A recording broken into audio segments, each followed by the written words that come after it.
Assalamualaikum warahmatullahi wabarakatuh. Hai guys, apa kabar semuanya? Dan hari ini bersama Bapak Ismail. Ya, Bapak Ismail sedang menanti waktu untuk melaksanakan sholat Jumat. Dan ada beberapa cerita dari Pak Maee itu hari ini. Gimana Pak Maee kabarnya?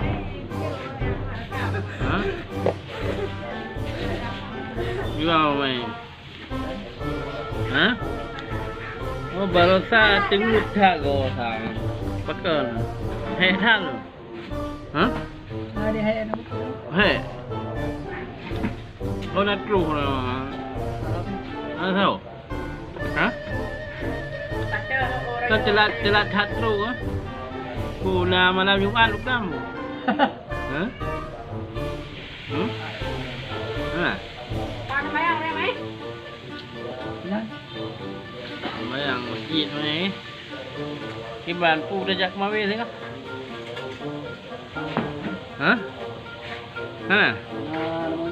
Kiban 5 tahun ni udah usang ke? Hah?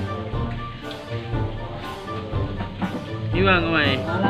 Punya pesan-pesan kira-kira Cina sampaikan juga. Hah? Hah? Ada pesan-pesan lah. Hah? Aku lah berarti Bang Maee orangnya pegah aku dengan keadaannya. Nah, pengpitan langki pegah ke. Jadi kakak nyan macam medan-medan ke. Wawancara Bang orangnya dengan Bang Maee. Lanjut, terima kasih. Assalamualaikum warahmatullahi wabarakatuh.